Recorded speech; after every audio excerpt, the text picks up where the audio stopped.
ഇത് വിവേക് കോഴിക്കോട് ഗോകുലം മാളില് വാഷ്റൂമിന്റെ ഏരിയയിൽ ഇദ്ദേഹത്തെ എപ്പോഴും കാണാറുണ്ട്. പലപ്പോഴും അതിലൂടെ പോകുമ്പോൾ മനോഹരമായ ഒരു പുഞ്ചിരി നൽകാറുണ്ട് ഇദ്ദേഹം. ഒരു പ്രത്യേക എനർജിയാണ് ഇദ്ദേഹത്തെ കാണുമ്പോൾ. ഇനി എന്തെങ്കിലും അവിടെ പോകുമ്പോൾ ഇദ്ദേഹത്തെ ഒന്ന് പരിചയപ്പെടണമെന്ന് ഞാൻ ഒരുപാട് ആഗ്രഹിച്ചു. കോഴിക്കോട് മാവൂർ റോഡിലാണ് ഇദ്ദേഹത്തിന്റെ വീട്. അച്ഛനമ്മ അനിയൻ അടങ്ങുന്ന ഒരു കൊച്ചു കുടുംബം.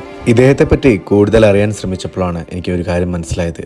ഇദ്ദേഹം അസാധ്യ കലാകാരനാണെന്നുള്ളത്. അത് കേട്ടപ്പോൾ എനിക്ക് അതിയായ ആകാംക്ഷയായി താൻ ചെയ്ത ഡ്രോയിങ്സ് ഒന്ന് കാണാൻ. തൻ്റെ കയ്യിലുള്ള ഫോൺ ഞാൻ വാങ്ങി താൻ വരച്ച കുറച്ച് ചിത്രങ്ങൾ എനിക്ക് കാണിച്ചു തരുമെന്ന് ചോദിച്ചപ്പോൾ അതിനെന്താ ചേട്ടാ ഞാൻ കാണിച്ചു തരാമെന്ന് പറഞ്ഞ് എനിക്ക് കാണിച്ചു തന്നു. സത്യം പറഞ്ഞാൽ ഞാൻ ഞെട്ടിപ്പോയി. മനോഹരമായ ചിത്രങ്ങൾ. തൻ്റെ ജീവിത സാഹചര്യം കൊണ്ടാണ് താനിപ്പോൾ എത്തി നിൽക്കുന്നത്. ഇത്രയും കഴിവുള്ള വിവേകിനെ നിങ്ങളുടെ മുന്നിൽ എത്തിക്കാൻ എനിക്ക് കഴിഞ്ഞതിൽ ഞാൻ അഭിമാനിക്കുന്നു.